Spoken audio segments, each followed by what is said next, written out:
Bonjour et bienvenue dans ce Bizen pas live. Hello tout le monde. Comment vas-tu Claudia? Super bien, on a la chance d'être au Regina à Biarritz qui nous accueille pour ce Bizen Live, donc c'est chouette. Yes, merci beaucoup à cet hôtel magnifique. Donc on vous retrouve aujourd'hui pour une nouvelle rubrique sur votre niche. Et non, on ne parle pas de la niche du chien, elle était facile. Hein. Ouais. On parle de la niche en marketing, c'est-à-dire du segment de marché de la population que vous servez dans votre thématique, qui peut être plus ou moins spécifique. Et on va voir en fait quel est l'intérêt ou non de nicher. Parce que souvent, c'est quelque chose sur lequel les gens se cassent la tête. Donc on va accueillir ça, ou plutôt le creuser en profondeur. Donc Claudia, tu veux te présenter?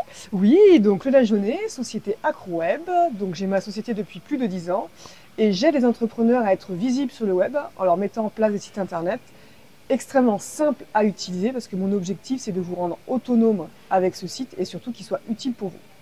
Yes, et moi je m'appelle Cécile Amiel et je suis coach business et je vous accompagne si vous êtes dans une activité de service et plus particulièrement dans le domaine au sens large du bien-être pour développer votre activité, attirer vos clients plus naturellement, sans stress et sans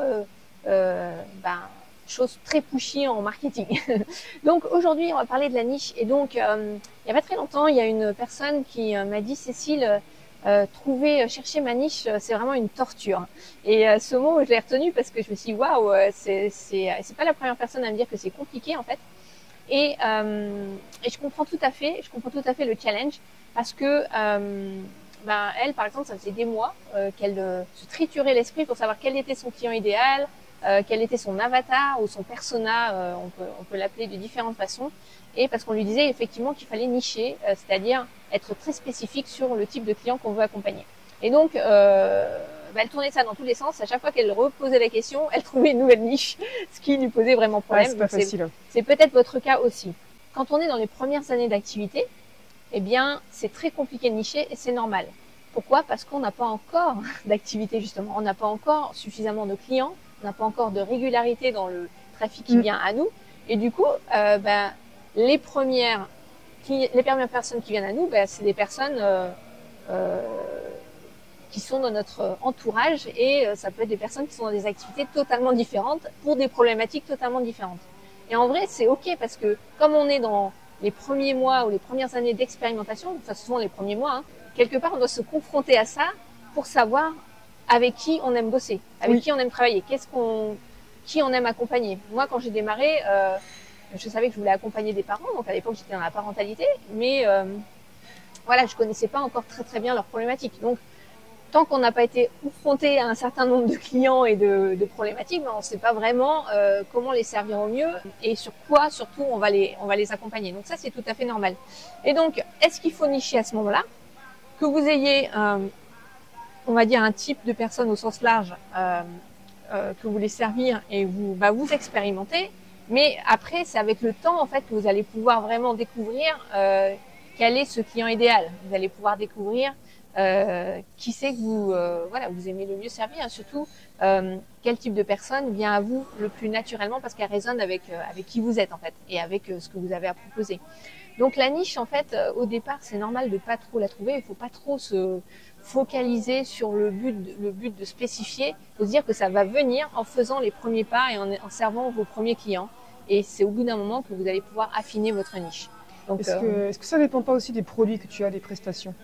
Est-ce que certaines prestations que tu as, c'est plus facile à nicher dès le début que alors oui, alors déjà il y a une question de, alors est-ce que c'est plus facile? Je sais pas. Est-ce que ça dépend de la maturité de ton marché? Oui. D'accord. Ok. Parce que quand tu es sur un marché où il y a beaucoup de monde, d'accord, si tu niches pas suffisamment, là ça va être plutôt pourquoi il faut nicher. Parce que si tu es sur un marché super large où il y a énormément de concurrence entre guillemets ou de personnes qui font la même chose que toi, si tu niches pas suffisamment le type de client, tu vas être une goutte dans l'océan en fait. D'accord. Par contre, si tu es sur un marché moins mature, c'est-à-dire où il y a moins de concurrence, moins de monde, alors ça peut être dangereux parce que s'il y a moins de monde, il y a peut-être pas le marché justement. Oui aussi. Mais bon, admettons qu'il y ait le marché et que le marché soit un peu plus un peu moins mature. Là, effectivement, ce qui va faire une différence, c'est pas forcément le type de personne que tu veux accompagner. Tu peux avoir un marché où tu vas toucher plus de monde différent, mais avec une offre, une solution spécifique. Idéalement, c'est d'avoir les deux, d'accord, de nicher et d'avoir une offre spécifique. Et ça, nous, on accompagne là-dessus. S'il y a beaucoup de monde qui fait la même chose que toi, ben oui, nicher, c'est une bonne idée. Maintenant, il y a plusieurs façons de le faire. Souvent, quand on veut nicher, on va vous dire qu'il faut créer votre avatar. D'accord? Donc, votre avatar, c'est quoi? C'est en fait des données démographiques. C'est une fiche d'identité pratiquement d'une personne qui est votre client type idéal. Et souvent, vous lui donnez un prénom, vous donnez des données démographiques. Donc, par exemple, j'accompagne Elodie qui a 35 ans, qui a 2 enfants et demi, qui vit à Tassin-la-Demi-Lune en banlieue lyonnaise et qui fait du yoga et voilà, qui vit dans une yourte. Voilà. Alors ça, c'est une façon d'approcher les choses, mais moi, je trouve ça un peu stéréotypé, honnêtement. Et qu'est-ce qui se passe si vous avez aussi dans votre audience des gens qui s'appellent Marcel et qui ont 40 ans et qui sont pas exactement dans la même tranche et qui vivent pas dans une yourte. donc, ce qui est plus important, c'est de savoir finalement quelles sont les valeurs, et ça va être plus transversal, quelles sont les valeurs de la personne que vous avez envie d'accompagner. L'approche par les valeurs, c'est vraiment puissant parce que vous allez vous détacher un petit peu de ces données démographiques qui sont un petit peu stéréotypées et vous allez finalement raisonner avec des personnes dans votre audience qui ont les mêmes valeurs que vous. Et ça, déjà, c'est une autre façon de se nicher, entre guillemets, qui est beaucoup plus puissante et beaucoup plus différenciante et qui va vous aider à identifier quel est votre client idéal, mais plus par affinité sur des choses communes. Et du coup, ça peut être une personne qui a 35 ans, mais ça peut être aussi une personne qui a 50. Ça peut être une personne qui est en activité, une autre qui est salariée, une qui est entrepreneur. Enfin, il peut y avoir d'autres moyens de trouver des points communs que cette histoire de démographie et c'est beaucoup plus puissant. Et oui, par rapport à ça, c'est vrai que tu m'as accompagné sur tout ce qui est pour créer ma niche et mon avatar. Et c'est vrai qu'avant de te connaître et avant que tu me formes par rapport à ça, moi, ce qu'on me disait, c'était les données démographiques, hommes-femmes, l'âge, secteur géographique, secteur d'activité. Et au final, j'avais plus l'impression de remplir des cases sans aller vraiment en profondeur. Oui. Et au final, mon avatar était pas forcément une personne, mais qui correspondait en fait à mon client. Je sais pas comment expliquer. Et le fait de travailler sur les valeurs, ben oui, je peux accompagner autant des hommes que des femmes, quel que soit l'âge. Et c'est plutôt la même chose. Et là, par contre, on va vraiment en profondeur. Et là, je me retrouve vraiment avec les clients que j'ai envie d'accompagner. C'est plutôt la même chose. Oui. Et je trouve que malheureusement, dès qu'on fait des recherches sur Internet, etc., beaucoup de personnes vont s'arrêter à ces fameuses données démographiques qui, pour moi, en fait, ne sont pas l'essentiel, quoi. Oui, c'est ça. Donc, nous, on travaille avec les valeurs, on travaille avec les archétypes de Carl Jung, notamment, et c'est hyper puissant parce qu'effectivement, ça permet d'entrer en résonance sur des choses beaucoup plus émotionnelles aussi, tout à fait, pour capter, en fait, l'attention des gens et raisonner avec ce qui, eux, les appellent aussi. Mais encore une fois, il y a une question d'expérience. Moi, quand j'ai démarré il y a 11 ans, j'aurais été incapable de définir un avatar aussi finement que je le fais aujourd'hui. Aujourd'hui, je sais avec qui j'ai envie de travailler.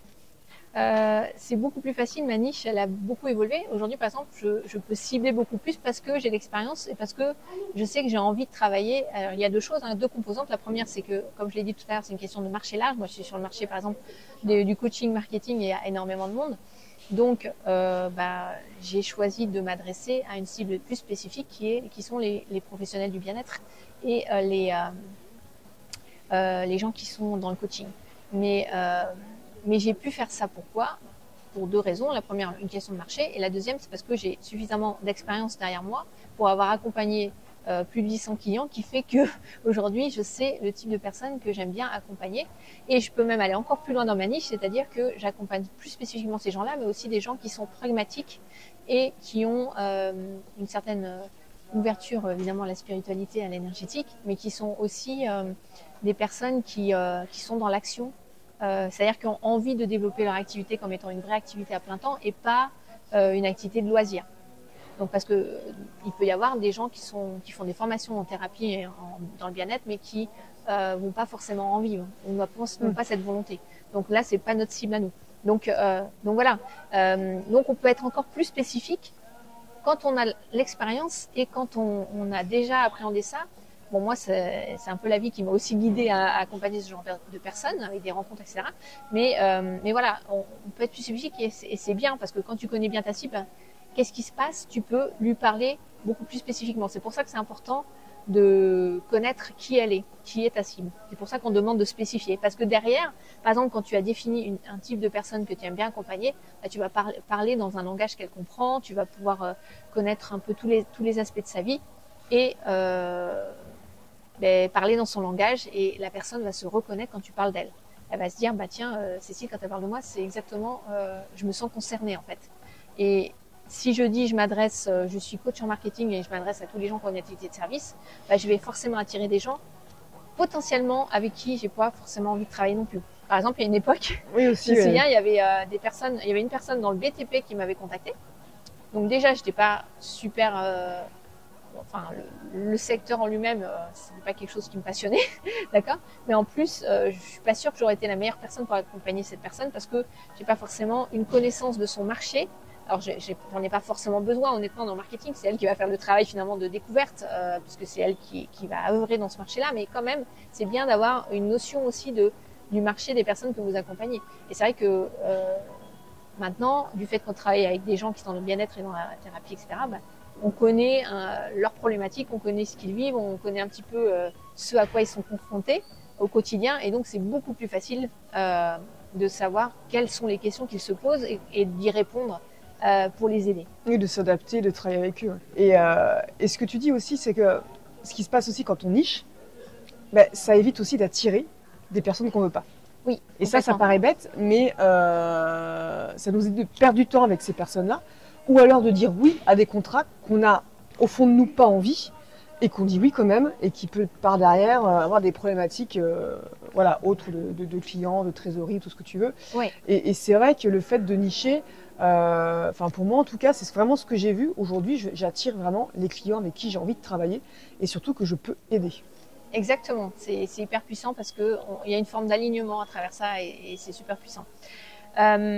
Donc, ce qui va vous aider, c'est ce travail dont on a parlé un petit peu autour des valeurs, mais du coup, c'est le travail sur votre marque parce que vous allez pouvoir définir la promesse de votre marque, vous allez pouvoir affiner quelles sont vos croyances, ce en quoi vous croyez que vous avez envie de défendre, votre vision du business, de la vie, de ce que vous avez envie encore une fois, de partager avec votre audience et ce que vous voulez diffuser dans le monde et puis vos différentes valeurs, comme on l'a dit. Donc, c'est ce travail en profondeur qui va faire une différence pour vous. Et à ce propos, d'ailleurs, on vous invite à télécharger le guide PDF, le plan 5 jours qui vous est offert pour développer votre activité et attirer vos prochains clients, même Juste si en vous n'avez dessous pas dans la encore d'audience. description. Voilà, en dessous dans la description. Et voilà. Mais surtout, ce que j'aimerais que vous reteniez, c'est que la niche, en fait, si on prend l'étymologie du mot niche, alors j'ai pas l'étymologie exacte, mais niche, ça vient du domaine des oiseaux, d'accord? Et Ok, les je savais oiseaux, pas. bah oui, c'est niché en fait. Niché, ça veut dire quoi? Ça veut dire, c'est pas quelque chose d'enfermant, c'est pas une prison. Un oiseau, quand il fait son nid, c'est pour accueillir des oisillons, d'accord? Donc en gros, il se crée un cocon pour accueillir ses oisillons. Donc c'est comme un nid quand on veut nicher en marketing. Eh bien, c'est un cocon pour préparer finalement l'accueil de ses clients. C'est-à-dire, c'est un environnement propice pour que ces clients, vos clients, ils se sentent à leur place et qu'ils se sentent, encore une fois, bien dans le cocon avec vous, d'accord? Donc, c'est un endroit où vous allez vous sentir chez vous, c'est un endroit qui va vous ouvrir à des opportunités et pas l'inverse. Et donc, c'est pas parce que si vous nichez, on peut quand même déplacer sa niche et c'est par l'expérience qu'on va faire ça. Donc, ce que je veux dire, c'est que c'est pas enfermant et c'est pas quelque chose de permanent. Vous pouvez très bien nicher un endroit, d'accord? Donc choisir votre niche, votre cible de client idéal, en partant de quelque chose, parce qu'il faut bien démarrer. Vous allez commencer à attirer des gens sur cette thématique-là, sur cette problématique qu'ils vivent, ces gens-là. Et derrière, ça va attirer d'autres personnes. Vous allez voir que ça va pas être enfermant, ça va au contraire vous ouvrir des opportunités. Mais ça vous permet de mettre le pied à l'étrier en quelque part. Si vous ne faites pas ça, eh ben, vous allez rester au sol et vous n'aurez jamais, finalement, vous aurez effectivement tout type de clients et ou voire personne. Pas du tout. Voire personne. C'est vrai qu'en tant qu'entrepreneur, quand on nous parle de niche, hein, bon, on l'a tous entendu, et au premier abord, ça fait peur de se dire oui, mais si je niche, je vais peut-être passer à côté de certains clients. Ouais. Par exemple, voilà, nous, on travaille surtout avec les personnes du bien-être, thérapeutes et coachs. Au premier abord, on pourrait se dire, ouais, mais si je fais que ça, je vais louper des ventes. Eh bien non, pas du tout. Moi, ça ne m'empêche pas de créer des sites internet dans le BTP, par exemple, ou autre. Il n'y a pas de souci là-dessus. Mais c'est pas du tout, ce que tu disais, en fermant, c'est pas du tout une prison. Et il faut vraiment le penser que il faut vraiment le faire. Ça ne va pas vous empêcher. Par contre, à l'inverse, et ça tu le dis régulièrement dans nos accompagnements, si on parle à tout le monde, on parle à personne. Oui. Et là-dessus, toute votre communication, si elle est basée, votre stratégie de parler à tout le monde sans nicher, ben, ça va résonner dans aucun entrepreneur, dans aucun client. Et du coup, en effet, là, par contre, vous avez un risque de ne pas vendre, de ne pas avoir de prospects, quoi. Oui. Alors, la peur qu'il peut y avoir derrière, petite parenthèse, mais qui est importante, c'est justement d'être aussi rejeté. C'est-à-dire oui. de pas en parlant à une certaine audience, c'est quelque part, on va donner aussi notre avis sur des choses, on va se positionner. Et ça, il y a beaucoup de gens qui ont peur de se positionner parce qu'ils ont peur aussi de la critique et d'être rejetés par d'autres personnes parce qu'ils se sont positionnés sur un axe, etc. Et il faut vous dire que de toute façon, si vous voulez contribuer à développer votre activité, contribuer dans le monde à travers ça et aider des gens, ben, à un moment, il faut avoir une visibilité. Et pour avoir une visibilité, vous avez besoin de vous positionner. Ça ne veut pas dire d'avoir des avis tranchés sur tout, d'accord, mais vous pouvez avoir des avis sur ce en quoi vous croyez dans votre thématique.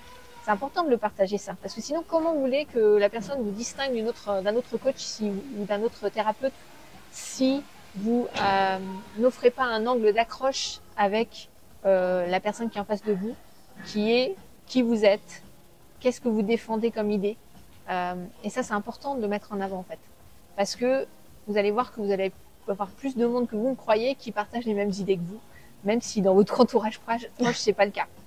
Est-ce qu'on peut avoir plusieurs avatars, justement? Alors oui. Est-ce que c'est une possibilité? Et comment on fait justement par rapport à ça? Alors, moi, je conseille d'en avoir un principal quand on démarre. Pourquoi? Parce que sinon, vous allez vous épuiser en communication. Parce que, en fait, chaque avatar, donc chaque cible de client, quelque part, c'est une communication dédiée. Je te donne un exemple. Si je travaille dans l'hypnothérapie, d'accord, et que je suis hypnothérapeute et que j'accompagne des entrepreneurs qui font 100 000 euros de chiffre d'affaires, n'importe quoi. C'est-à-dire, je les aide peut-être à débloquer des croyances limitantes pour péter un plafond de verre et dépasser les 100 000 euros, d'accord? Ok. Ça, c'est un type d'avatar. Si maintenant je suis hypnothérapeute, toujours les mêmes personnes, mais que j'accompagne des personnes qui sont des femmes, qui sont des mamans, par exemple, qui ont accouché il n'y a pas très longtemps et qui veulent reprendre une activité professionnelle. On est d'accord que c'est deux avatars complètement différents. Oui. On est d'accord que la façon dont je vais communiquer à la maman qui vient d'accoucher de l'entrepreneur qui a 100 000 euros et qui veut dépasser, faire péter son plafond de verre, ça va pas être la même. D'un autre côté, je vais peut-être parler des couches et des biberons et de la difficulté pour elle, peut-être, de reprendre une activité parce que ça demande de laisser son bout de chou à peut-être une nourrice ou à une nounou ou à la crèche. Voilà, mais si je dis ça à un entrepreneur qui veut faire péter le plafond vert, il va me regarder en l'air de dire de quoi elle me parle. Ouais, non, c'est clair. D'accord, donc le problème, c'est que si on s'adresse à deux cibles qui sont complètement différentes comme ça, ou même qui sont proches, hein, mais qui ont des problématiques différentes ou un contexte de vie différent, bah, dans ma communication, comment je vais pouvoir communiquer? Enfin, ça veut dire que je dois faire deux communications parallèles, c'est-à-dire 2 fois plus d'énergie à mettre dans ma communication. Déjà que communiquer sur un avatar, ça demande du temps et de l'énergie. Si vous le faites sur deux, ça complique encore ça complexifie les choses. D'ailleurs, parmi nos clients, on a déjà eu des clients qui sont arrivés, ils avaient plusieurs offres, plusieurs avatars. Donc, bien sûr, on peut être multipotentiel, multifacette. Enfin, il y a des gens, oui. Même moi, j'aime pas faire tout le temps la même chose, etc. Donc, il y a des solutions pour contourner ça et pour faire en sorte que vous n'ayez pas l'impression d'être prisonnière ou prisonnier une cible client spécifique qui va vous enfermer. Vous avez l'impression que ça va vous enfermer. Mais au contraire, il faut juste comprendre que ça va vous ouvrir des opportunités parce qu'il faut bien commencer par quelque chose et que vous n'êtes pas encore une fois obligé de rester sur cette cible toute votre vie, d'accord? Oui, aussi, on peut aussi évoluer et changer, oui. Et deux, commencer par mettre votre énergie sur un type de cible pour avoir des résultats et derrière, vous pouvez ouvrir éventuellement un deuxième type de... Mais il faut juste prendre conscience que chaque type de clientèle, avec des profils différents, des problématiques différentes, des besoins et des résultats, des désirs de résultats différents, ben, ça va amener finalement un nouveau tunnel ou un nouveau canal d'énergie que vous allez mettre dessus qui va vous demander du temps à développer. Donc, moi, je suis plutôt favorable pour que vous mettiez votre énergie au départ sur un type de client qui est celui le plus proche de vous, entre guillemets, dans le sens où soit c'était vous avant, parce que ça oui, peut être... ça voilà. marche beaucoup. Ouais.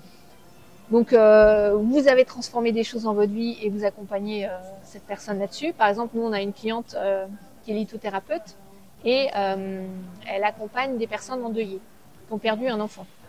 Enfin, notamment, mais des personnes endeuillées en général. Pourquoi? Parce qu'elle-même a perdu un enfant. Et évidemment qu'elle est bien placée pour savoir ce que vit un parent qui a perdu un enfant. Et elle est bien placée pour en parler.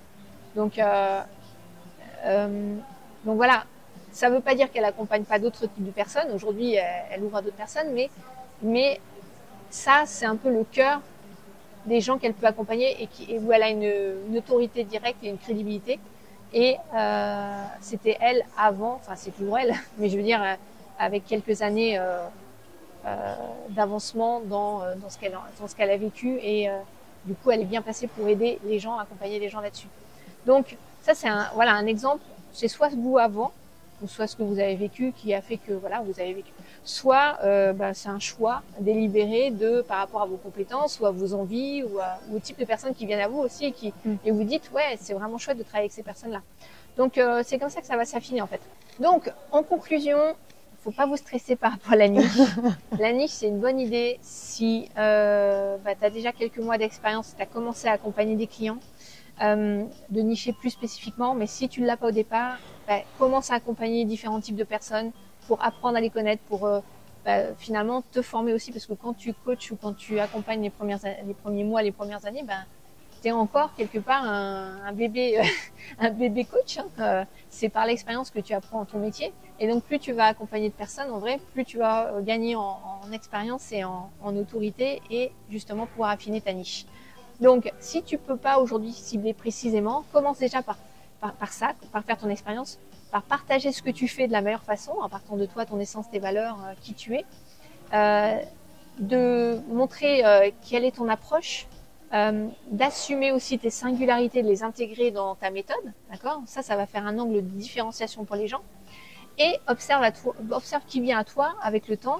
Tu vas pouvoir affiner ensuite qui tu as envie d'accompagner, comment tu le fais le mieux en fait, qui avance vraiment grâce à toi, c'est-à-dire qui a des résultats grâce à toi, parce que encore une fois, je te donne un exemple, si moi par exemple j'accompagne des personnes et que je me rends compte qu'elles ont beaucoup de mal à passer à l'action parce qu'elles ont des blocages émotionnels ou vraiment importants ou des croyances ou des peurs, c'est clair que je vais mettre plus de temps à accompagner cette personne qu'une personne qui a un peu moins de blocage personnel qui fait qu'elle est prête en fait à déployer son business. Donc, ça veut pas dire que j'ai pas envie d'accompagner les personnes qui ont des blocages, hein, c'est pas la question. Mais c'est vrai que par rapport au passage à l'action, il peut y avoir beaucoup de choses à défricher à l'intérieur. Et dans ce cas-là, peut-être que la personne, il vaut mieux qu'elle aille voir quelqu'un déjà qui va l'aider à transcender ses blocages, à dépasser ses peurs, à les accueillir et à les traverser pour derrière être prête à démarrer son activité. Et voilà. Et du coup, ça va être plus facile pour moi, évidemment, d'accompagner cette personne une fois qu'elle a déjà enlevé ce sac à dos lourd qu'elle avait sur le dos là, avec tous ces poids de son passé qui font qu'aujourd'hui elle a peut-être du mal à démarrer ou à appliquer ce qu'on lui partage. D'accord ? Donc voilà. Donc il y a des gens que tu vas voir, ça va être plus facile d'accompagner certaines personnes dans ton domaine que d'autres. Et c'est normal et c'est ok en fait. On peut pas être le meilleur coach pour tout le monde en vrai. D'accord ? Donc voilà ce que j'avais envie de partager sur le sujet de la niche et de ton client idéal, parce que ça on l'entend partout et ça peut mettre vraiment une grosse pression. Et moi l'idée c'est que de nuancer un peu tout ça pour que vous puissiez réellement avancer pas à pas comme on aime le dire et pas pas vous forcer à avoir une niche ultra pointue dès le départ, mais ça dépend de ton marché, ça dépend de tes envies, ça dépend de ton évolution. Et surtout, ça dépend de toi, en mettant en place petit à petit ton activité. Ouais, et pouvoir l'affiner au fur et à mesure. Exactement. J'espère que ça vous a éclairé sur la niche. C'était top, comme toujours. Moi, je suis à l'écoute. Merci Claudia. Merci à toi surtout. Si vous avez des questions, vous pouvez les poser en différé sous cette vidéo. On vous répondra avec grand plaisir. Et puis on vous retrouve très vite pour la prochaine. À très vite. Bye bye.